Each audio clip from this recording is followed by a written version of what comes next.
Hello friends, welcome to our fast track course of NTA NET paper one, जहां पे हम लोग पढ़ रहे हैं रिसर्च एप्टीट्यूड। जी हाँ, आज की क्लास में हम लोग पढ़ने वाला है points to remember, that is 21 to 30। तो चलिए स्टार्ट करते हैं। 10 पॉइंट इन्हें याद करते हैं और एग्जाम के पॉइंट ऑफ व्यू से हम अपने आप को इन 10 पॉइंट्स के लिए तैयार कर लेते हैं। शुरुआत करते हैं फर्स्ट पॉइंट से, जो कि बात करता है आपके लिए ऑन्टोलॉजी के बारे में। क्या लिखा है ऑन्टोलॉजी में? That it is the study of our ideas of being in reality. क्या एक ही लाइन लिखी है? क्या ये लाइन ही काफ़ी है? ये वो ब्रांच है रिसर्च की जहाँ पे हम वास्तविकता के बारे में बात करते हैं, वास्तविकता के बारे में चर्चा करते हैं, खोज करते हैं कि भाई ये चीज़ रियलिटी में है या नहीं। इसका आपको बेस्ट एग्जांपल मैं आपको देना चाहूँगा। मूवी आपने देखी होगी राम सेतु, जो कि किसकी थी? अक्षय कुमार की। इस मूवी के अंदर क्या था? भगवान श्री राम की जो वास्तविकता थी, अक्षय कुमार स्टार्टिंग में तो उस चीज़ को नकार देते हैं, कहते हैं कि भाई भगवान राम है ही नहीं, ठीक है, उनकी कोई वास्तविकता नहीं है, कोई हिस्ट्री नहीं है। फिर जब वो श्रीलंका जाके राम सेतु के बारे में डिस्कवरी करते हैं, पता चलता है कि दोनों का जोड़ है और भगवान राम वास्तविकता में थे। तो वो जो मूवी जिस पूरे कंसेप्ट पे आधारित थी ना, वो कंसेप्ट था ऑन्टोलॉजी। या कि मैच द फॉलोइंग जब आएगा क्वेश्चन आपके पास, तब बहुत काम आएगा। याद रखना, ऑन्टोलॉजी किस चीज़ के बारे में बात करता है? रियलिटी, मतलब क्या चीज़ है या नहीं।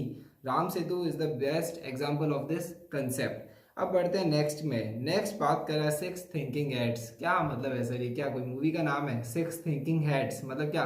टोपी, वो भी सोचने वाली, और वो भी एक नहीं, छह। जी हाँ, मतलब देखो सिंपल सा कंसेप्ट है। रिसर्च के अंदर क्या होता है, एक बहुत बड़ा पहलू है, वो है लोग, मतलब क्या? पॉपुलेशन।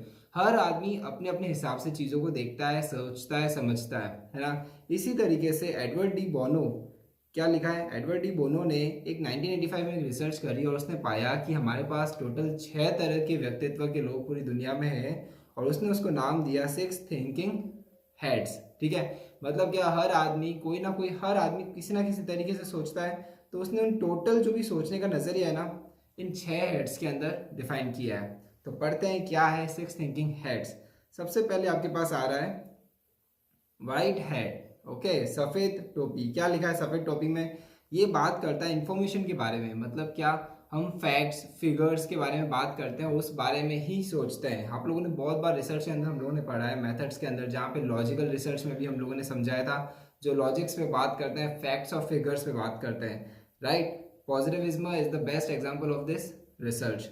अब वाइट हेड क्या बात कर रहा है? इंफॉर्मेशन के बारे में। क्या कह रहा है? जो फैक्ट्स और फिगर्स और डेटा होता है, आदमी सिर्फ उस बारे में सोचता है, मतलब क्या? लॉजिकली, ठीक है। नेक्स्ट आता है आपके पास रेड हेड। रेड हेड में क्या लिखा है? इमोशंस। आदमी क्या इमोशन से ड्राइव्ड होता है, जैसे गट फीलिंग है, इंट्यूशंस है, किसी चीज़ से आपको कैसा फील हुआ है, कभी कभी आप खुश होते हो, कभी नाराज होते हो। तो इन सब चीज़ों के बारे में आदमी का व्यक्तित्व जो है वो सोचता रहता है, और उस हिसाब से अपना जो ओपिनियन है वो चेंज करता रहता है। दो टॉपिक पढ़ी है, एक तो वाइट हेड पढ़ा है, दूसरा पढ़ा है red head. Red head common है, आई थिंक ये आप लिंक कर सकते हो इमोशन से। गुस्सा है, एंगर है, डेंजर का साइन है, ये सब इसके अंदर कवर होता है। इसके बाद आता है ब्लैक हेड। ब्लैक हेड में लिखा है नेगेटिव एस्पेक्ट्स, काला जादू। क्या लिखा है? काला जादू। बुलबुलिया तो देखी होगी, है ना। सिमिलरली ब्लैक हेड में क्या है? नेगेटिव एस्पेक्ट्स, मतलब क्या? ये कैसे होगा, क्यों होगा, ये हो ही नहीं सकता, ये कोई कर ही नहीं सकता, हमारे साथ ही ऐसा क्यों होता है। ये जो भी एस्पेक्ट, जो भी आदमी इस तरीके से सोचता है, वो सब नेगेटिव एस्पेक्ट्स के बारे में सोच रहा है, जिसको हम क्या बोलते हैं? काली टोपी। ठीक है, 3 टोपी आपने पढ़ी है, वाइट, रेड और हेड ब्लैक। अब इसमें ना मैच द फॉलोइंग जब आता है ना, मेन बेसिक प्रॉब्लम क्या होती है? हम लोग ब्लैक को तो नेगेटिव से रिलेट कर लेते हैं, कोरिलेट कर लेते हैं, मगर वाइट को नहीं कर पाते। हमको लगता है ब्लैक अगर नेगेटिव है तो वाइट क्या होगा? पॉजिटिव। यही पे मिस्टेक होती है, बाकी आप अपने ओन पे भी कर सकते थे। वाइट में आपको ध्यान रखना है इन्फॉर्मेशन। इसको याद करने का तरीका मैं आपको एक ही चीज़ बताऊंगा। जब भी कोई कोरा कागज होता है, वाइट, प्लेन वाइट होता है, जब हमारे पास कोई नॉलेज होता है, इन्फॉर्मेशन होती है, हम क्या करते हैं? उसके अंदर लिख देते हैं similarly white hat it's stands for information. ठीक है, ब्लैंक पेपर पे हम क्या लिखेंगे? That is information, right. इस तरीके से आपको याद करना पड़ेगा। अब बात करते हैं येलो हैट की। ब्लैक हैट में मैंने क्या कहा था? Negative aspects. येलो हैट है पॉजिटिव एस्पेक्ट, जिसको हम रिलेट नहीं कर पाते अगर मैच द फॉलोइंग आ जाता हमारे पास, पर क्योंकि आपने क्लासेस अटेंड कर रखी है तो अब आप रिलेट कर सकते हो। Yellow hat stands for pocket positive aspects, that is hope, bright side of any event. जैसे बहुत से लोग होते हैं, किन्हीं के साथ कुछ बुरा भी हो जाता है, वो लोग क्या बोलते हैं? अरे यार जो हुआ वो अच्छा हुआ, शायद इतने में ही रह गया। जैसे कोई दुर्घटना होती है हम क्या बोलते हैं, चलो ठीक है इतने में ही हम बच गए, हो सकता था बड़ी भी कुछ बड़ी दुर्घटना भी हो सकती थी, जो हुआ अच्छा हुआ। वो लोग भी होते हैं, उनको हम क्या बोलते हैं, येलो हैट। ठीक है, 4 हैट हुई है। Green hat stands for creative things. यार नेचर, यार नेचर में देखो कितनी सारी अमेजिंग चीज़ें होती है नेचर के अंदर। सिमिलरली ग्रीन से आपको याद रखना है क्रिएटिव थिंग्स, जैसे न्यू आइडियाज़ है, न्यू थॉट्स है, कोई इनोवेशन करना चाहता है, एक्सपेरिमेंट करना चाहता है, these all are what green hats. उसके बाद आता है blue hat. Blue hat stand for process. Process simple है, जैसे ऑर्गेनाइजेशनल प्रोसेस, कोई हायरार्ची होती है, टॉप टू बॉटम होता है, या जैसे आप स्कूल्स के अंदर आप देखते हो प्रिंसिपल से टीचर, टीचर से वापस आपके मॉनिटर्स, मॉनिटर्स के बाद में आपके स्टूडेंट्स, तो एक हायरार्ची होती है। उस तरीके से आपको प्रोसेस को फॉलो करना होता है। Government departments are the best example of it, bureaucrats are another example. ठीक है, तो ये आपको 6 हैट आपको याद रखना है। एक ही जगह आप जाके अटकोगे, वो क्या है, ब्लैक और वाइट के अंदर। White doesn't stands for negative, white stands for information. ठीक है, चलो इसी के साथ आपके 6 थिंकिंग हैट्स हो गई है। अब आता है सैंपल्स के बारे में बात करते हैं। सैंपल सैंपल सैंपल क्या होता है? सैंपल से सिंपल सा समझो यार, जैसे क्या होता है, रिसर्चर का काम क्या है, लोगों से जाना, उनके ओपिनियन लेना। अब पॉपुलेशन कितनी बड़ी है, हर किसी के पास तो जाया नहीं जा सकता, तो रिसर्चर क्या करता है, कुछ सेलेक्टेड लोगों के पास जाता है, उनसे उनका ओपिनियन लेता है, और वो एक ड्राफ्ट कर लेता है, ये मान लेता है, एजम्पशन ले लेता है कि भाई ये सभी लोग इसी तरीके से सोचते होंगे। ठीक है, इसी को सैंपल बोलते, ज़्यादा डिटेल जैसा कुछ नहीं है, लैंग्वेज पढ़ते हैं आपको समझ में आ जाएगा। क्या लिखा है, it represents population at large, मतलब जो भी आपने सैंपल लिया वो पूरी पॉपुलेशन को रिप्रेजेंट करता है। It gives us a common idea about some phenomena of the whole population. Phenomena का मतलब है, जैसे हम कोई कैरेक्टरिस्टिक जानना चाहते हैं किसी पॉपुलेशन के बारे में, फॉर एग्जांपल इनकम सोर्स क्या है, या कोई भी लोग जो अभी जैसे टैक्स लगा है तो टैक्स के बारे में क्या सोचते हैं। लाइकवाइज कोई भी एक फिनोमिना हो सकता है जो आप जानना चाहते हो पूरी पॉपुलेशन का, तो कुछ सैंपल्स को हम लोग इकट्ठा करके उनसे ही पूछ लेते हैं भाई इन फिनोमेना के बारे में आप क्या सोचते हैं। That is called as sampling, और रिसर्च सैम्पलिंग के थ्रू ही की जाती है। बेनिफिट्स क्या है सैम्पलिंग के? सबसे पहले reduction in overall cost of research. एक जगह आप सोचो आप करोड़ों लोगों के पास जाओ, और एक करोड़ों लोगों को छोड़ के आप सिर्फ हज़ारों लोगों के पास जाओ, रिसर्च की कॉस्ट कितनी बचेगी, है ना। फिर आता है लेस टाइम कंज्यूमिंग। एक पूरी दुनिया घूमना, मतलब पूरा भारत घूम के आप रिसर्च कर रहे हो, और एक एक जगह ही बैठे बैठे रिसर्च करके आपको आइडिया लग जाता है या पूरे भारत में क्या चल रहा होगा। फिर आता है it gives us a broad idea about the character of a population.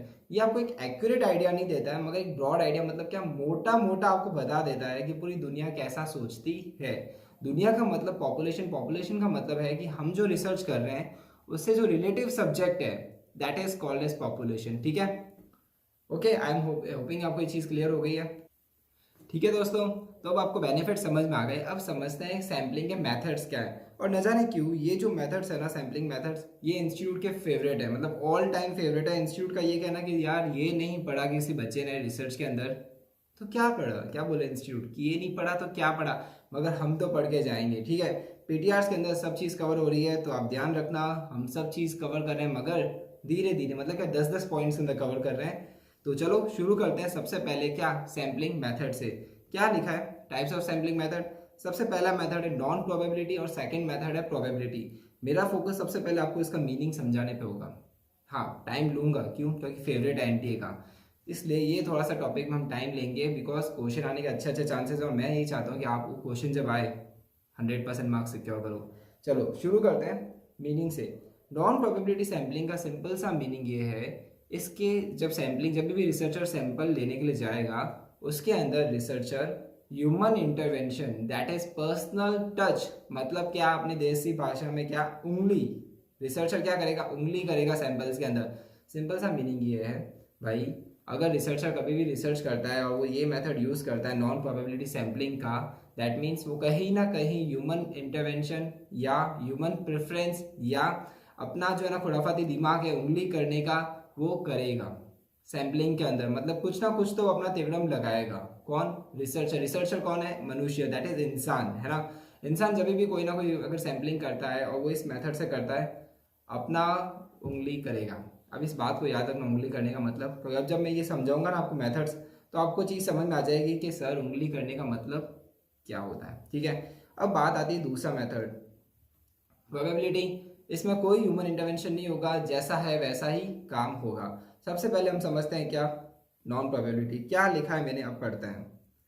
It does not give all the individuals in the population equal chance of being selected. देखो नेगेटिव लैंग्वेज लिखी है, पहले क्या लिखा है, इट डज नॉट मतलब क्या, जो भी पॉपुलेशन है उनको फेयर चांस नहीं मिलता है to get selected in the process of research. मतलब मैंने आपको सैंपल में क्या समझाया था कि भाई इतने सारे लोग हैं, ठीक है, ये सारे लोग हैं और हमको क्या करना है, इन सब में से किसी कुछ कुछ लोगों को सेलेक्ट करना है। तो हमने क्या किया, इसको उठा लिया, इसको उठा लिया, इसको उठा लिया, इसको उठा लिया, दैट्स इट। इन चार लोगों से सवाल जवाब किया, सैंपल सेलेक्ट होगा, इन चारों को हम क्या कहेंगे, सैंपल। ये चारों आपके लिए क्या हो गए, सैंपल, ठीक है। इन चारों से हमने पूछे, सवाल जवाब किया, रिसर्च को कंक्लूड कर दिया, ठीक है, बात खत्म हुई। मगर इन चारों में ना मैं अपना कुछ ना कुछ इन्वॉल्वमेंट दे रहा हूँ, मतलब क्या, मैं सोच समझ के सैंपल को सेलेक्ट कर रहा हूँ, मैं कुछ ना कुछ आइडिया लगा रहा हूँ, थॉट्स लगा रहा हूँ मेरे सैंपल को सेलेक्ट करने के पीछे।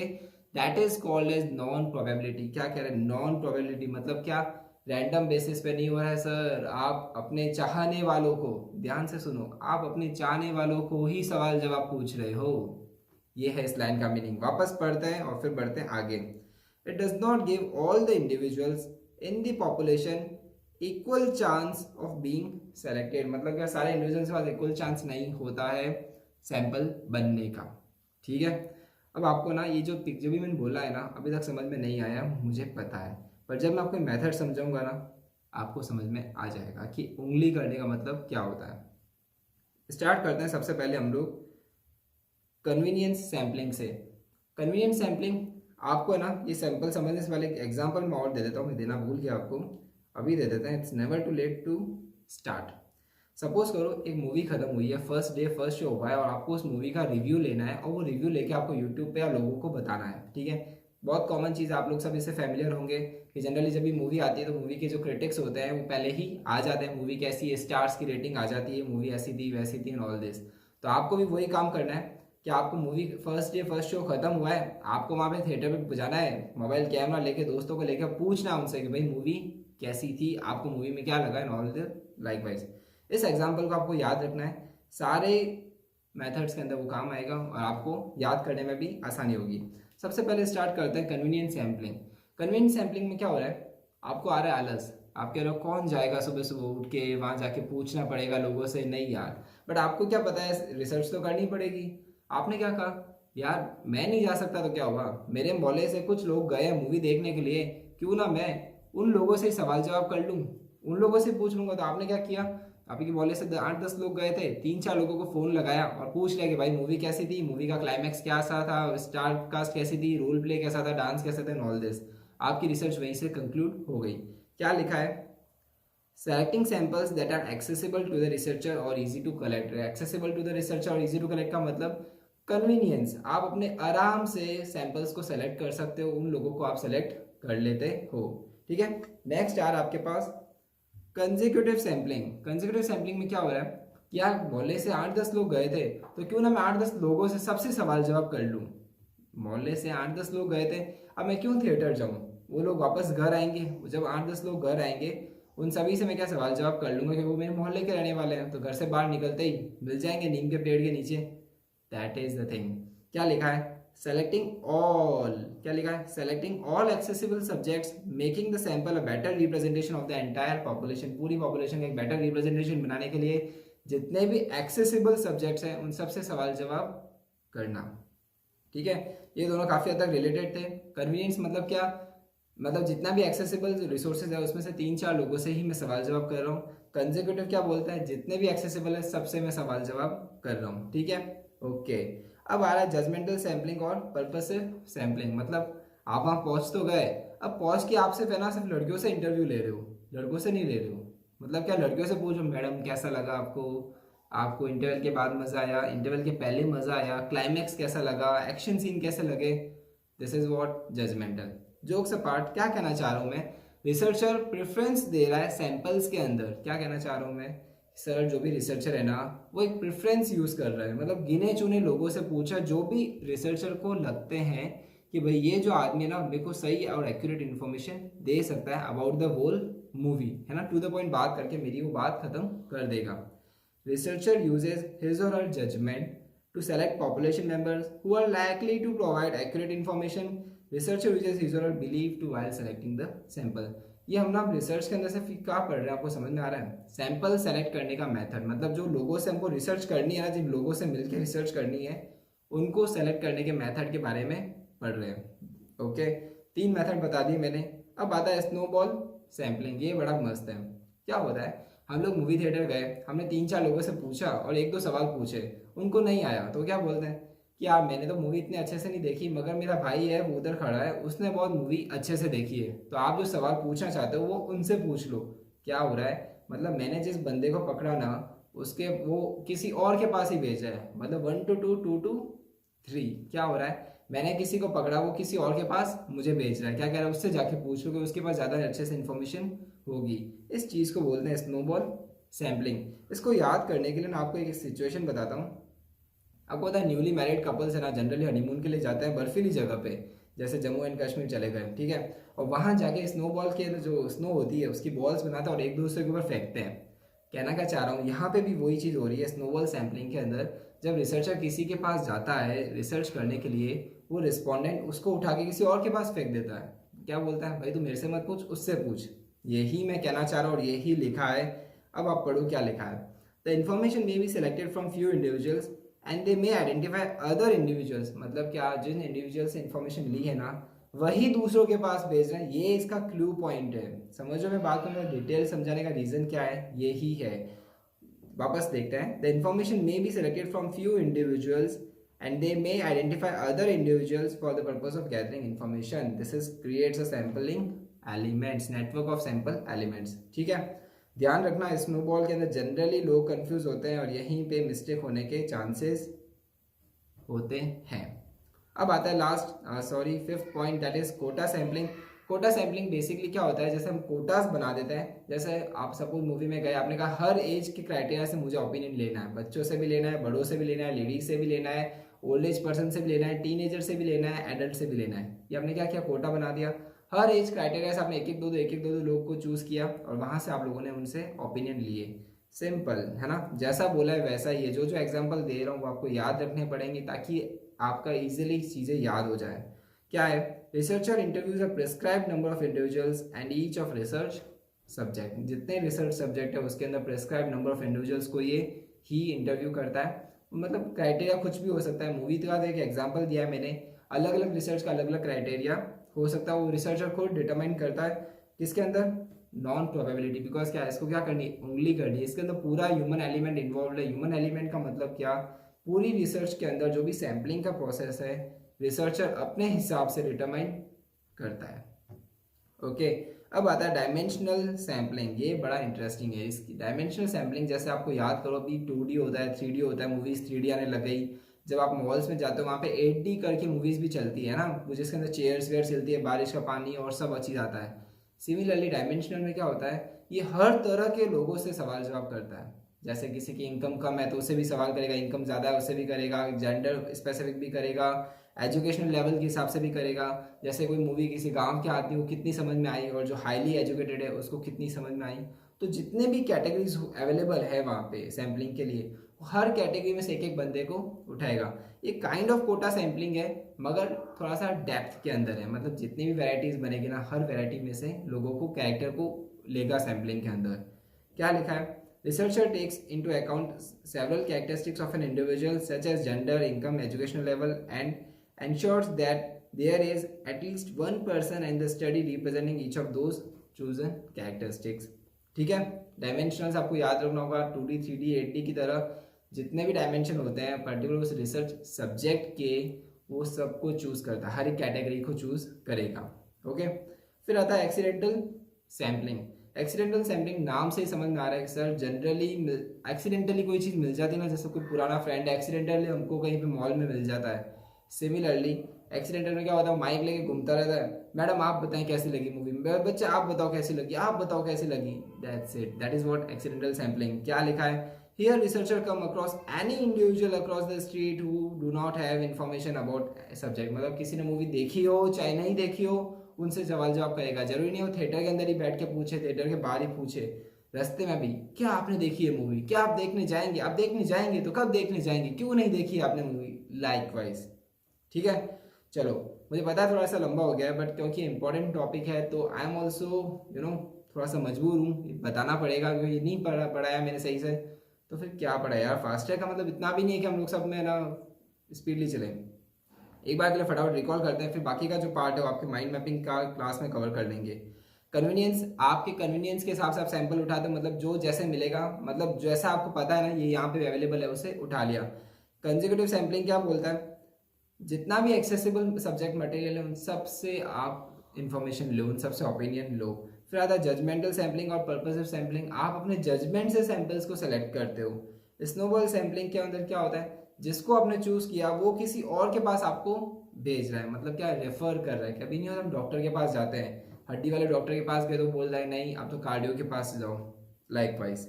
कोटा सैम्पलिंग के अंदर क्या होता है, हम लोग बेसिकली अलग अलग क्राइटेरियाज बना देते हैं, हर क्राइटेरिया के अंदर एक एक पर्सन को पिक करते हैं। डायमेंशनल सैम्पलिंग में क्या होता है, जो रिसर्च सब्जेक्ट होता है उसके हिसाब से जितना भी फैक्टर्स होते हैं उन फैक्टर्स में एक एक पर्सन को हम लोग पिक करते हैं। जैसे एक बेस्ट एग्जांपल आपको मैं समझाता हूँ, आपको समझ में आ जाएगा। स्लैब रेट पता है आपको इनकम टैक्स की, ठीक है, इनकम टैक्स की स्लैब रेट होती है 2 लाख, 2.5 लाख, उसके बाद 5 लाख, 7 लाख, फिर 9 लाख, फिर 12, 15 न्यू स्लैब, अगर न्यू टैक्स रिजम के अंदर जाते हैं तो अलग अलग स्लैब होती है। हर स्लैब के अंदर एक एक पर्सन को हमने पिक किया, उनसे पूछा कि भैया आपको इनकम टैक्स कितना समझ में आया। 3 लाख वाला क्या बोलेगा, हमें कोई फर्क नहीं पड़ता बिकॉज हमें कोई टैक्स देना नहीं है।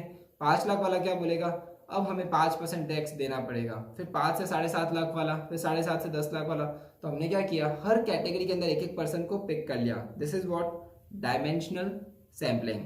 अब आता है एक्सीडेंटल सैम्पलिंग, मतलब भूले भटके जहाँ जैसे जो मिला उससे सवाल जवाब कर लिया हमने, सिंपल। प्रोबेबिलिटी सैम्पलिंग में पहले मीनिंग समझा देता हूँ। मीनिंग सिंपल सा है, इसके अंदर ह्यूमन एलिमेंट इन्वॉल्व नहीं होता है, मतलब जो होता है ट्रू एंड फेयर मैनर में होता है, रिसर्चर अपना दिमाग नहीं लगाता है।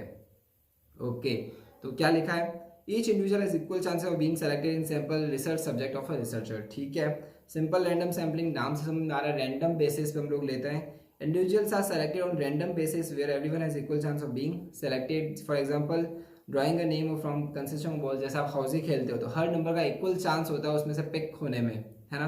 तो सिंपल रैंडम सैम्पलिंग। अब आता है stratified random sampling. Stratified random sampling में क्या होता है, हम पूरी पॉपुलेशन में से एक छोटे से ग्रुप को इकट्ठा कर लेते हैं। आप लोगों ने देखा होगा, जैसे आप सपोज करो इलेक्शंस का टाइम आता है, इलेक्शंस के टाइम में जब न्यूज़ चैनल वाले गांव गांव जाते हैं ना, तो क्या करते हैं, पूरे शहर को इकट्ठा नहीं करते हैं, पूरे शहर में से गिने चुने, जैसे किसी चौराहे पे चले गए वहां पे लोगों को इकट्ठा कर लेते हैं। उसके बाद उन्हीं से पूरा ओपिनियन पूछते हैं और उनसे जो ओपिनियन आता है वो मान लिया जाता है कि पूरे शहर का ओपिनियन है। क्या लिखा है, randomly selecting from a smaller group divisions of a large population that usually doesn't overlap but represent the entire population together. Generally the selection is of the same ratio as of the entire population. ठीक है, simple सी बात, पूरे शहर को इकट्ठा ना करके शहर के मैंने कुछ लोगों को इकट्ठा कर लिया, उन लोगों से मैंने का ओपिनियन ले लिया। ओवरलैप का मतलब क्या होता है कि कोई भी ओवरराइड नहीं कर रहा है ना, मतलब जितना भी कैरेक्टर है ना पॉपुलेशन को, सारा का सारा कैरेक्टर सैम्पलिंग के अंदर आ रहा है, मतलब सारे एज ग्रुप के लोग आ गए, सारे जेंडर के ऑपोजिट जेंडर्स के लोग आ गए, लड़का लड़की सब आ गए, फिर मेल फीमेल आ गए, वर्किंग वुमेन्स आ गई, हाउस वाइफ्स आ गई, लाइक वाइज। ओके, आपको क्या याद रखना रहेगा, सिंपल रैंडम के अंदर हाउसिंग का सैंपल मतलब सबका इक्वल चांस है सेलेक्ट होने का। फिर स्ट्रेटिफाइड रैंडम सैम्पलिंग के अंदर हम स्मॉलर ग्रुप बना देते हैं, उस स्मॉलर ग्रुप से हम क्या करते हैं, सवाल जवाब करते हैं पूरी पॉपुलेशन से करने के बजाय। फिर आता है क्लस्टर रैंडम सैम्पलिंग। इसके अंदर क्या होता है, बेसिकली सपोज करो जैसे किसी हमें पॉल करवाना है, इलेक्शंस का बेस्ट एग्जांपल है पॉल है। जैसे आप सपोज करो राजस्थान के अंदर आए, अब पूरे राजस्थान के अंदर हम लोग अलग अलग स्टेट्स के अंदर अलग अलग डिस्ट्रिक्ट्स में तो जाने से रहे, हम किसी एक डिस्ट्रिक्ट में गए, जैसे सपोज करो कोटा गए, उस कोटा का हम लोगों ने ओपिनियन फ्रेम किया कि अभी यहाँ पे सरकार किसकी बननी चाहिए, और वो हम मान लेंगे कि पूरे स्टेट का है। क्या बोल रहा हूँ मैं, सही से सुनो। हम किसी एक स्टेट में गए, एक स्टेट में हम लोग एक सिटी में गए, उस एक सिटी में हम लोगों ने पॉल करवाया, दैट इज रिसर्च पूरा कंडक्ट किया, वहाँ से जो रिसर्च का आउटपुट आया वो हम मान लेंगे कि पूरे स्टेट का वही ओपिनियन है, वही का वही माइंड फ्रेम है। ठीक है, ये इसको क्या बोलते हैं, क्लस्टर रैंडम सैम्पलिंग। क्या बोलेंगे, क्लस्टर। क्लस्टर मतलब क्या, एक जगह खड़े खड़े, क्या लिखा हुआ है, क्लस्टर। ठीक है, क्या लिखा है मैंने, selection of individuals take place from different area when they are geographically spread out. जब जोग्राफिकली आप बिखरे हुए होते हो तो हम लोग एक जगह से एरिया का सिलेक्शन करते हैं और वहीं पे सारा ओपिनियन या रिसर्च कंडक्ट करते हैं। फिर आता है सिस्टमेटिक सैम्पलिंग। क्या लिखा है? Randomly selecting every another individual to be part of sampling and fixed periodic interval. क्या लिखा? सारे इंडिविजुअल्स को, आप nth इंडिविजुअल जितने भी इंडिविजुअल्स हैं सबको सेलेक्ट करो, मगर क्या डिफरेंट फिक्स्ड इंटरवल पे। मतलब क्या, जैसे मूवी है तो सिर्फ एक शो से आप ओपिनियन फ्री मत करो, हर शो के अंदर जाओ, हर शो के अंदर क्या अलग अलग इंटरवल्स पे, आप फिक्स इंटरवल्स पे जाओ और जितने भी इंडिविजुअल्स आ रहे हैं nth इंडिविजुअल उन सबका ओपिनियन लो। क्या बोल रहा है? Systematic sampling. इस पे क्वेश्चन कैसा बनेगा, ये इंपॉर्टेंट सवाल। अब आपको ये समझो, इस पे सिर्फ मैच द फॉलोइंग ही बनेगा। अगर टाइप्स ऑफ सैम्पलिंग मेथड्स आएंगे तो मैच द फॉलोइंग ही बनेगा। इसलिए आपको जो है इनके नाम याद करने की जरूरत नहीं है, आपको याद क्या करना है कि वो काम क्या करते हैं। देखो, नाम याद करने से कोई फायदा नहीं, आपको ये नहीं पूछेंगे कि भी सैम्पलिंग मेथड्स बताओ, है ना। आपको ये पूछा जाएगा कि ये सैम्पलिंग मेथड क्या काम करता है, तो वो नाम तो वहाँ पे ऑटोमेटिकली दिया हुआ ही होगा, आपको तो बस को रिलेट करना होगा। मेन जो एलिमेंट आपको याद रखना है, नॉन प्रोबेबिलिटी के अंदर ह्यूमन एलिमेंट इन्वॉल्व होगा, मतलब आदमी अपना कुछ ना कुछ तो छेड़खानी करेगा। नॉन और प्रोबेबिलिटी के अंदर वो छेड़खानी नहीं करेगा। छेड़खानी का मतलब क्या? सैंपल्स अपने हिसाब से चूज नहीं करेगा। ठीक है, अब बढ़ते हैं next, that is writing a research proposal. Writing a research proposal में क्या लिखा है? It is a propose research program, it is like an outline of the entire research process that gives the reader summary of information. मतलब हम जब research करने के लिए जाते हैं ना, उससे पहले एक रिसर्च की एक लिस्ट बनाते हैं। देखिए ना एग्जाम्पल, जैसे सपोज करो आपको मार्केट जाना है, सब्जियां लेनी है, कुछ हार्डवेयर का सामान लेना है, कुछ कंप्यूटर के टूल्स लेने हैं, कुछ एक्सवाइजेड सामान लेना है। आप क्या करते हो? पहले एक लिस्ट बनाते हो, उस लिस्ट के अंदर सारा सामान लिखते हो, ये लिस्ट मुझे ये इतने का पड़ेगा, ये मुझे कहाँ से लेना है। उसके हिसाब से आपको पता चलता है भाई टोटल मेरे को तो कितना रुपया चाहिए, 10,000 के ऊपर चाहिए। तो आप क्या करोगे? घर से जाओगे तो 10,000 लेके जाओगे, प्लस आप टाइम देख लोगे, यार मुझे तो सुबह निकलना पड़ेगा, शाम तक आऊँगा, तब तक सारा चीज़ कवर होगा। ये जो भी आप डिजाइनिंग कर रहे हो ना, that is called as writing up a research proposal. That is research कैसे होने वाली है, कितना बजट लगेगा, कितना कॉस्ट आएगा, क्या क्या फैसिलिटीज चाहिए, क्या मुझे किसकी हेल्प चाहिए, किन किन ऑर्गेनाइजेशंस की मुझे हेल्प चाहिएगी, ये सब हम कहाँ लिखते हैं? रिसर्च प्रपोजल के अंदर। क्या लिखा हुआ है? It is like a propose research program, it likes an outline of the entire research process. पूरी रिसर्च कैसे होने वाली है उसका एक आउटलाइन हम लोग यहाँ पे देते थे, ताकि जो भी रिसर्च करवा रहा है उसको आइडिया लग जाता है भाई रिसर्च की डिजाइनिंग किस तरीके से, क्या क्या एस्पेक्ट्स ये लोग कवर करने वाले हैं। क्या लिखा है? मेन एलिमेंट्स क्या है इस रिसर्च के? सबसे पहले ज़रूरत क्या है रिसर्च की, वो लिखते हैं। उसके बाद बेनिफिट्स क्या होंगे, कैसा डेटा हम कलेक्ट करने वाले हैं, किस तरह का एनालिसिस होगा, हमें ऑर्गेनाइजेशन से सपोर्ट क्या चाहिए, जैसे टैक्सी चाहिए, कैब चाहिए, हेलीकॉप्टर चाहिए। राम सेतु में क्या हुआ था? अक्षय कुमार को हेलीकॉप्टर दिया गया था, अलग से फैसिलिटीज दी गई थी। सिमिलरली आपका कितना ड्यूरेशन लगेगा, बजट कितना चाहिए, कितने घंटे में, कितने दिन में, कितने महीने में, कितने सप्ते में ये रिसर्च पूरी हो जाएगी। ओके, बढ़ते हैं 25th पॉइंट की तरफ, जो कि है preparing research design. Research design में क्या है? आप बेसिकली रिसर्च का पूरा क्या कर रहे हो? डिजाइन रेडी कर रहे हो। ये दोनों ऑलमोस्ट सिमिलर है। यहाँ पे तो हम क्या प्रपोजल लिख लेंगे, रिसर्च किस तरीके से हम करने वाले हैं। यहाँ पे रिसर्च करने की डिजाइन हम लोग लिखने वाले हैं, मतलब जो भी सैम्पलिंग लेना है, सैम्पलिंग लेने के बाद उनसे जो क्वेश्चनर होने वाला है उसके बारे में बात की जा रही है। क्या लिखा है? It is a step by step approach consisting of a road map to carry out the research program. ऊपर वाले में तो क्या आपने लिस्ट बनाई थी, मुझे सामान कहाँ कहाँ से लेना है, कितने का आएगा, लमसम लिखा था। अब सामान लेने की बारी आ गई। अब आप सामान, मतलब उस टाइम में तो क्या लिखा था, मेरे को सोफा लेना है, फॉर एग्जाम्पल सोफा लेना है। अब बात आ रही है कि सोफा कैसा लेना है। समझ लो बात को, ये डिफरेंस है इन दोनों पॉइंट्स का। क्या लिखा है? Types of research design. सबसे पहले ये पढ़ लेते हैं, ये आंसर क्या करता है question, such as scope of research, data to be collected, methods to be adopted during the research. कहाँ लिखा है? प्रिपेयरिंग रिसर्च डिजाइन के अंदर। ठीक है, थोड़ा सा ऐसा लग रहा है रिलेटेड टॉपिक से, एक दूसरे से काफी हद तक रिलेटेड है। बिल्कुल रिलेटेड है, बिकॉज क्या रिसर्च क्या ना मोटा मोटा एक ही है ना, मतलब सही बात कहूँ ना, एक लाइन में अगर मैं डिफाइन करूँ तो सिंपल सा मीनिंग है यार, लोगों से जाके ओपिनियन लेना है। अब अलग अलग मैकेनिज्म्स हो सकते हैं, अलग अलग मेथड्स हो सकते हैं, अलग अलग सोचने का तरीका हो सकता है, बट वो सब करना पड़ेगा। क्या लिखा है टाइप्स ऑफ रिसर्च डिजाइन के अंदर? क्रॉस सेक्शनल स्टडीज, मतलब क्या डेटा हम लोग एक बार ही कलेक्ट करेंगे, data is collected only once during the research process. फिर आता है लॉन्गिट्यूडिनल, मतलब क्या लॉन्ग है, बहुत लंबी जर्नी है, तो data will be collected at several points of time. फिर आता है रेट्रोस्पेक्टिव स्टडी डिजाइन, मतलब जो कोई घटना हो चुकी है उसको हम जीरो से लेकर अभी तक की स्टडी करेंगे। It refers to study of a situation और event that is already occurred in past, जैसे कोविड-19। प्रोस्पेक्टिव स्टडी डिजाइन, मतलब जो घटना होने वाली है उसके बारे में भी स्टडी करना है, हमें उसके बारे में रिसर्च करना है। क्या लिखा है? It refers to study of an event that is likely to be happen in future. For example, जैसे कोई एस्टेरॉइड अगर धरती पे आ रहा है तो उस एस्टेरॉइड आने का इम्प्लीकेशन क्या होगा, बचने के क्या साधन है, क्या हमें पृथ्वी छोड़नी पड़ेगी या हम एस्टेरॉइड को ही हम अंतरिक्ष में ही तबाह कर सकते हैं, ये रिसर्च। फिर आता है एक्सपेरिमेंटल स्टडी, बहुत बार पढ़ चुके हैं। Non experimental study, cohort studies, ये देख लेते हैं। ये basically common characteristic, it is based on the some existence of some common characters, जैसे year of birth, graduation level. जैसे सपोज करो, हम कहते हैं ना भाई अमिताभ बच्चन बहुत लकी है, बहुत मेहनत करके सिरे पे पहुंच गए, तो अमिताभ बच्चन का जब डेट ऑफ बर्थ है, उन डेट ऑफ बर्थ में और कितने लोगों ने जन्म लिया, और क्या सब अमिताभ बच्चन जितने सक्सेसफुल है? सवाल समझो, मेरी बात सुनो। जनरली हम लोग क्या कहते हैं, कुंडली के अंदर या राशिफल के अंदर, यार वो समय बहुत लकी था, जिस समय पे अनिल अंबानी, मुकेश अंबानी पैदा हुए, उस समय पे जो भी आदमी होगा वो अंबानी बन गया होगा। नहीं, हम लोग हमेशा होगा क्या कहते हैं, किस्मत का कह देते हैं, या उसकी किस्मत ही अच्छी है वो है, या जो कुंडली है कुंडली अच्छी है। ऐसा कुछ नहीं है। ये क्या बोला कोवर्ट स्टडीज़, कि हम लोग पर्टिकुलर फ्रेम ऑफ टाइम पे लोगों को कंपेयर करते हैं। जैसे अमिताभ बच्चन का मैंने एग्जांपल दिया, सेम मुकेश अंबानी का एग्जांपल ले लो, अनिल अंबानी का ले लो, सेम फैमिली से बिलोंग करते हैं। मुकेश अंबानी, अनिल अंबानी, दोनों में रात दिन का अंतर है, लाइकवाइज, है ना। तो इसमें वापस देख लेते हैं, such as year of birth, graduation level और मैरिटल स्टेटस, इन पर्टिकुलर मुद्दों पे हम लोग कंपेरिजन करते हैं। फिर आता है प्लेसेबो डिज़ाइन, ये ना सबसे बेस्ट है। प्लेसेबो डिज़ाइन बेसिकली एक सिचुएशन की स्टडी करता है जहाँ पे एक पर्टिकुलर ग्रुप को तो ट्रीटमेंट दिया जा रहा है और एक पर्टिकुलर ग्रुप को ट्रीटमेंट नहीं दिया जा रहा है। मतलब क्या आपको याद है, मैंने एक्सपेरिमेंटल रिसर्च के अंदर आपको एक प्लांट का एग्जांपल दिया था, जैसे मैंने कहा था एक को तो सनलाइट मिल रही है और एक को सनलाइट नहीं मिल रही, बाकी सारे factors keeping the same.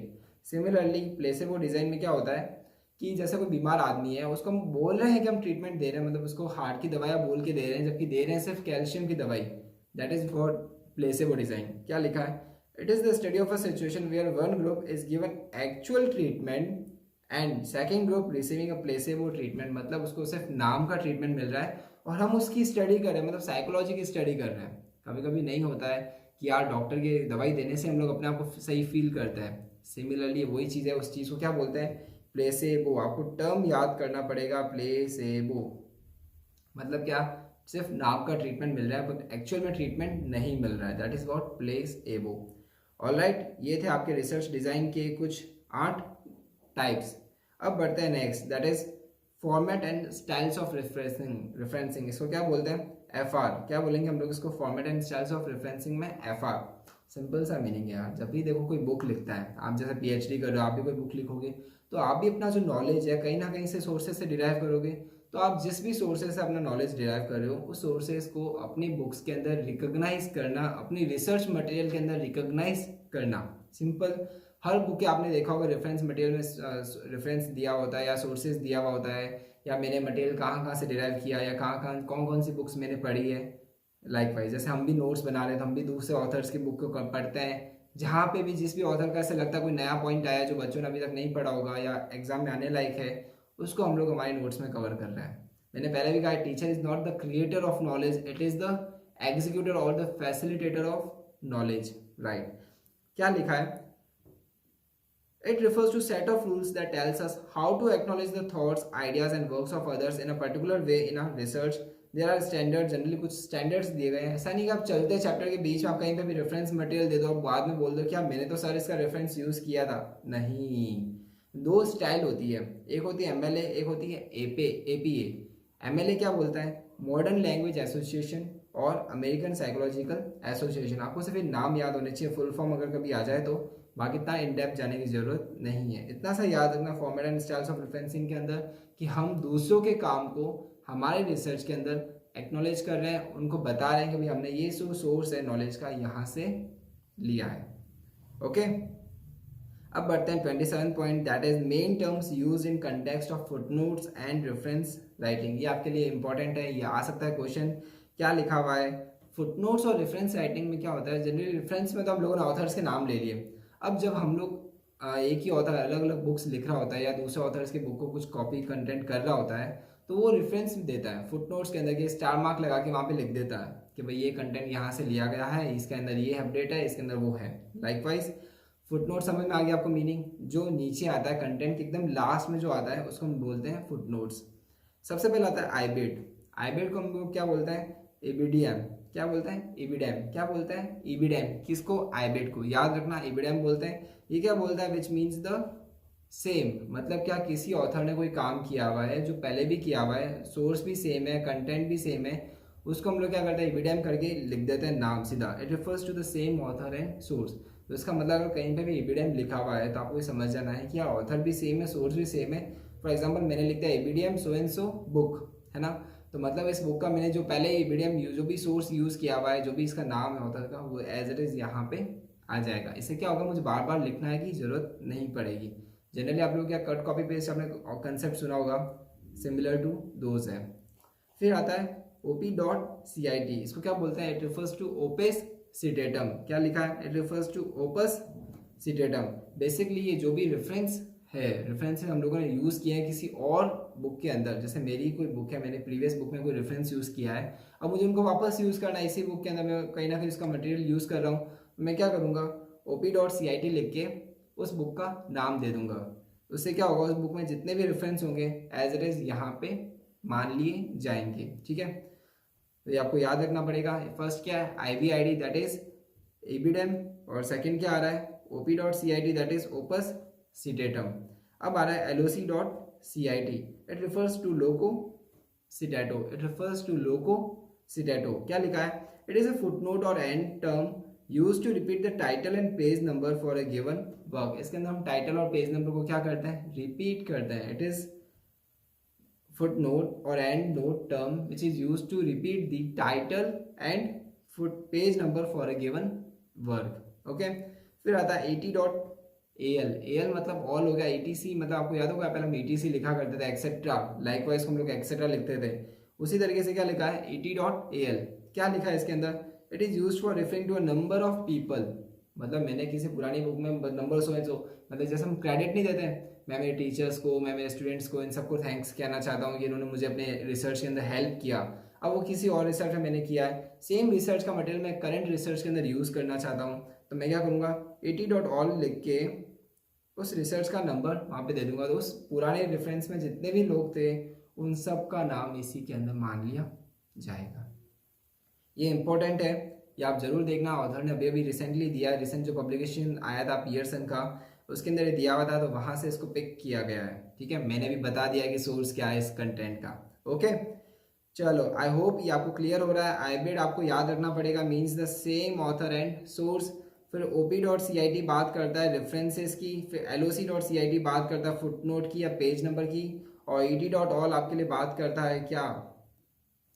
Number of persons की। ठीक है, सब में सिर्फ एक एक वर्ड का ही फासला है, वो एक एक वर्ड आपको याद रखना होगा ताकि मैच द फॉलोइंग आए तो आपके नंबर कहीं पे भी ना जाए। इसके बाद आता है एक इजी टॉपिक, क्या लिखा हुआ है? Application of ICT tools on research process. मतलब आप जो रिसर्च कर रहे हो ना, उसके अंदर इंफॉर्मेशन कम्युनिकेशन टेक्नोलॉजी का क्या रोल है? टॉपिक समझो, आप जो रिसर्च कर रहे हो उसके अंदर ICT का क्या रोल है? ICT का मतलब समझ लो, use of computers, network, cloud storage, technology, इन सब का क्या रोल है? आज आप जैसे सपोज रिसर्च कर रहे हो तो टाइपिंग के लिए MS वर्ड तो चाहिएगा, प्रेजेंटेशन बनाने के लिए MS ऑफिस तो चाहिएगा, एक्सेल तो चाहिए, डेटा लेने के लिए सपोज 1000 लोगों से आपने सैंपल्स कलेक्ट किए हैं किसी भी स्कूल कॉलेजेस के जाके कि भाई मैथ्स अकाउंट्स में क्या नंबर्स आ रहे हैं, उनका डेटा कहाँ स्टोर करोगे? एक्सेल के अंदर। उसके बाद उसको क्लाउड में भी तो स्टोर करोगे, कॉपी। आप किसी को मेल नहीं करोगे उस चीज़ को कि भाई मैंने ये डेटा स्टडी किया है, बैकअप नहीं लोगे उस चीज़ का। ये सब क्या कहलाता है? Use of ICT in the research process. Simple concept है, फटाफट रीडिंग करते हैं और आगे बढ़ते हैं।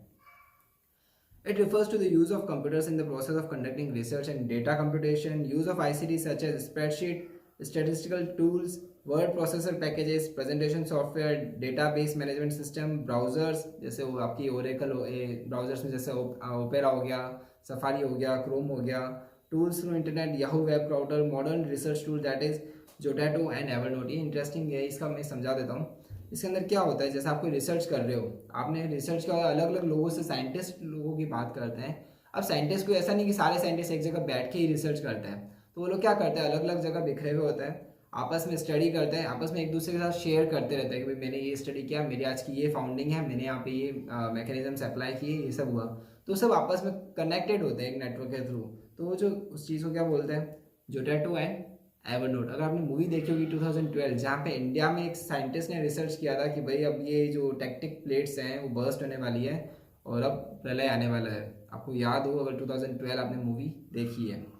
ओके, तो इसका कुछ खास नहीं था, आपको बस नॉलेज के लिए मैंने यहाँ पे ले लिया है। अब बढ़ते हैं last, second last, that is symposium. Symposium क्या है? बेसिकली एक तरह से एक फॉर्मल मीटिंग है जहाँ पे जो भी स्पेशलाइज्ड या एक्सपर्ट्स लोग हैं वो सब इकट्ठे होते हैं। जैसे आपने कोई भी प्रोफेशन में देखा होगा, हर प्रोफेशन की अपनी अपनी मीटिंग्स होती है ना। जैसे सीए प्रोफेशन की बात कर लो, इनकम टैक्स की बात करो, लॉयर्स की बात कर लो, सब इकट्ठे होते हैं। जो भी एक्सपर्ट होता है वो एक प्रेजेंटेशन देते हैं, उसके बाद में पब्लिक से उसके बारे में क्वेश्चंस पूछा जाता है और पब्लिक को भी अगर ऐसा लगता है कि यार इसके अंदर कुछ होना चाहिए, चेंजेस होने चाहिए, तो वो अपना ओपिनियन वहाँ पे दे देते हैं। सिंपल सा है, पर क्या होता है कभी कभी वर्ड नया आता है ना, तो हम उसको कोरिलेट नहीं कर पाते हैं कि यार इस वर्ड का मतलब क्या है ना। चीज़ें सिंपल है, आपने देखी होगी। अब बस आपको याद रखना है उस वर्ड को क्या बोलते हैं, सिम्पोजियम। क्या बोलते हैं? सिम्पोजियम। ठीक है, क्या हुआ सिम्पोजियम के अंदर? It is a formal meeting in which specialized experts deliver presentations and then answer the questions relating to these topic. It can also be called as collection of writings on a particular topic. जैसे कोई भी topic हो सकता है, GST का ले लो, आपके कोई इनकम टैक्स रिटर्न के फॉर्म्स ले लो, स्लैब्स ले लो, इन सब की एक कॉमन मीटिंग हो ली, सबको कंसर्न पर्सनस को बुला लिया, एक मीटिंग ऑर्गेनाइज कर दी।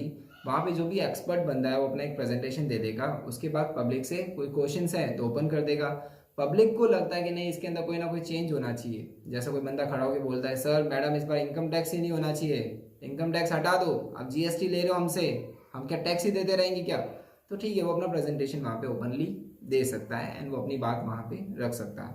उस मैकेनिज्म को क्या बोलते हैं?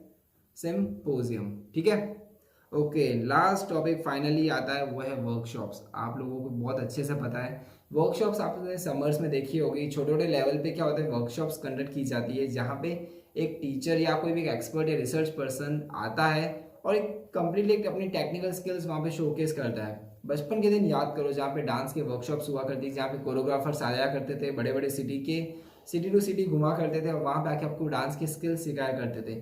सिमिलर टू दिस कोई भी रिसर्च के अंदर वर्कशॉप्स का बहुत इंपॉर्टेंट रोल होता है। जैसे this format entails students practising their new skills during the event under the supervision of an instructor. ठीक है, वर्कशॉप के अंदर प्रॉपर आप प्रैक्टिकली वो चीज़ आप कर सकते हो, इसको क्या बोलते हैं?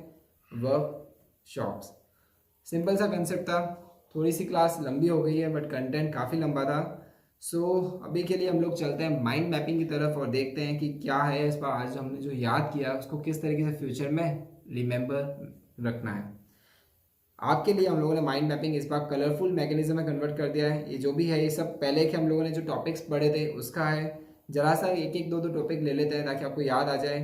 जैसे कि मेरा फेवरेट स्टोर मैंने आपको याद दिलाया था ठोर से, जिसके अंदर हम क्या करते हैं? वेटेज देते हैं। क्या देते हैं? वेटेज दिया करते हैं ग्रेडिंग्स को। उसके बाद आपका क्या जाता है? उसके बाद जैसे ये हम लोगों ने क्या किया था, रिसर्च एथिक्स के बारे में बात करी थी। डेंटोलॉजिकल क्या बोलता है? यूनिवर्सल कोड रख लो सर, सब जगह एक जैसा। स्केप्टिज्म क्या कहता है? सब जगह अलग अलग होगा सर, नहीं, हर कोई अलग अलग है, हर किसी की भावना अलग अलग है, कल्चर अलग अलग है, हम एक एथिक का कोड नहीं रख सकते। उसके बाद यूटिलिटेरियन क्या कहता है? कॉज एंड इफेक्ट देखो, कॉस्ट एंड बेनिफिट देखो। इसके बाद हम लोग देख लेते हैं आपका मेटाफिजिक्स, जो कि बात करता है टाइम एंड स्पेस के बारे में। क्या बात करता है? टाइम एंड स्पेस के बारे में। और उसके बाद आपके एपिस्टेमोलॉजी के अंदर हम क्या करते हैं? It is the study of knowledge. Knowledge में क्या? एम्पिरिसिज्म और रेशनलिज्म, फैक्ट्स और लॉजिक्स के बारे में बात की जाती है। पोस्ट पॉजिटिविस्टिक किस बारे में बात करता है? ये कहता है कि ह्यूमन का इंटरवेंशन तो रहेगा। मैंने आज भी एक टॉपिक पढ़ा है आपको, प्रोबेबिलिटी नॉन प्रोबेबिलिटी सैम्पलिंग, जिसमें मैंने कहा था ह्यूमन उंगली करेगा। ये भी ये बोल रहा है कि जैसा रिसर्चर का नज़रिया होगा, रिसर्च उसी डायरेक्शन में कैरिड अवे होगी। ओके ओके, चलो हम देख लेते हैं आज का। सबसे पहले आ रहा है आपका एफ आर। एफ आर को क्या बोलते हैं? रेफरेंसिंग। क्या बोल रहे हैं? रेफरेंसिंग। हम लोग किसी को जब रेफरेंस देते हैं, फाइनल हमारे रिसर्च के अंदर रेफरेंस कर रहे हैं, उसको बोल रहे हैं एफ आर। ठीक है। सिंपोजियम, छोटी छोटी मीटिंग्स ऑर्गेनाइज की जाती है जहाँ पे लोगों से उनका ओपिनियन पूछा जाता है, वापस बदले में उनको उनके जवाब दिए जाते हैं। विग्नेट्स हम लोगों ने लास्ट क्लास में किया था, जिसके अंदर मैंने कहा था ये हाइपोथेटिकल पर्सन से रिलेटेड होता है कि हाइपोथेटिकल स्टोरी हम बता के लोगों के ओपिनियन जाना करते हैं। इसके बाद वर्कशॉप्स मैंने आपको अभी अभी बताया। फुट नोट्स इंपॉर्टेंट है, मुझे पता है थोड़ा सा मुश्किल है इसको याद करना, बट आप कोशिश करो। चार ही चीज़ है, चार ही चीज़ आपको याद हो सकती है। जैसे ईटी ऑल को आप याद करो, ऑल लिखा हुआ है पीछे, ऑल मतलब सारे लोग, क्या होगा, नंबर ऑफ पर्सन, ठीक है ना, जितने भी नंबर ऑफ पर्सन का मैंने पहले रेफरेंस यूज़ किया है। लाइकवाइज आपको इसी तरीके से तीनों पॉइंट भी याद करने पड़ेंगे। उसके बाद राइटिंग अ रिसर्च प्रपोजल, अरे भाई रिसर्च कैसे करूँगा, क्या खर्चा आएगा, एक लिस्ट बना के जाना है सब्जियाँ लेने के लिए, सामान लेने के लिए, इलेक्ट्रिकल टूल्स लेने के लिए, हार्डवेयर सॉफ्टवेयर कुछ भी लेने के लिए, कंप्यूटर का सामान लेने के लिए मैं क्या करूँगा, एक लिस्ट बनाऊंगा जिसके अंदर मुझे क्या पता चलेगा, बजट, ठीक है। बजट के साथ साथ मुझे ड्यूरेशन भी पता चल जाएगा। ओके, फिर preparing of research design, cross sectional, मैं सिर्फ एक बार पूछूंगा, लॉन्गिट्यूडनल मल्टीपल टाइम फ्रेम के अंदर पूछा जाएगा। रेट्रोस्पेक्टिव, स्टार्टिंग पॉइंट से मैं सवाल जवाब करूंगा। जैसे कोविड का एग्जांपल, आप लोग जब कोविड स्टार्ट हुआ था वहां से लेके आज तक जब वैक्सीन दे दी गई है वहां तक की रिसर्च में करूंगा।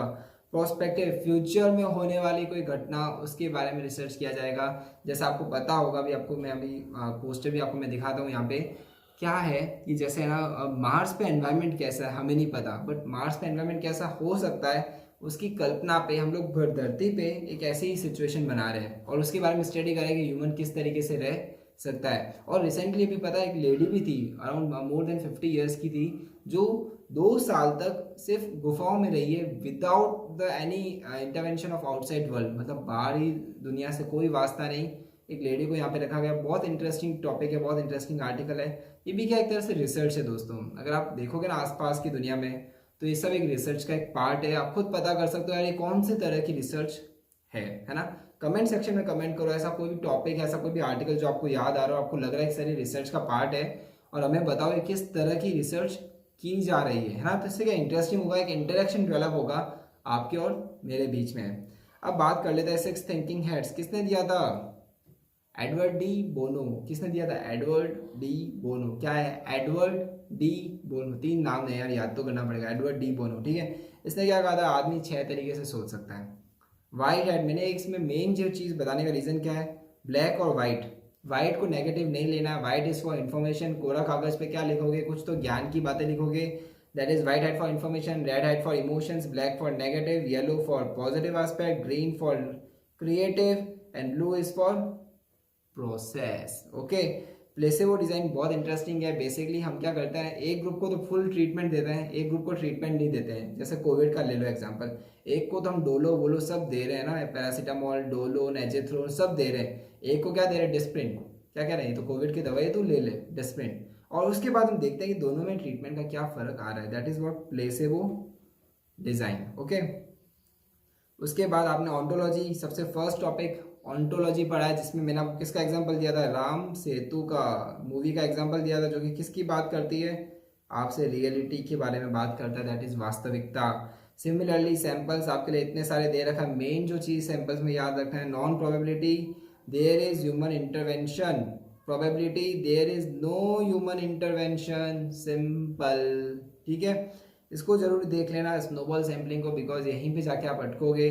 Snowball sampling is like what, एक से दूसरा, दूसरे से तीसरा, एक दूसरे के पास गया, दूसरे ने तीसरे के पास भेज दिया। ओके गाइस, थोड़ा सा वीडियो काफ़ी लेंथी हो गया है, बट आई होप आप इसको कॉपरेट करेंगे। माइंड मैपिंग की स्क्रीन में आपके लिए छोड़ रहा हूँ, पुरानी माइंड मैपिंग आपने ऑलरेडी कर रखी होगी, तो आज की जो माइंड मैपिंग के टॉपिक्स है जो हमने लिखे हैं वो आपके लिए हम यहाँ पे छोड़ रहे हैं। मिलते हैं गाइस नेक्स्ट बिग 10 के अंदर, और देखते हैं क्या पॉइंट्स हो सकते हैं जो रिसर्च के एग्जाम में आपके लिए रेलेवेंट हो। और भी ऑथर्स की बुक्स हम पढ़ेंगे, एग्जाम के मटेरियल को पढ़ेंगे, देखते हैं क्या हम लोग आपके लिए लेके आ सकते हैं। मिलते हैं आपसे नेक्स्ट बिग 10 के लिए, till then take care and see you soon.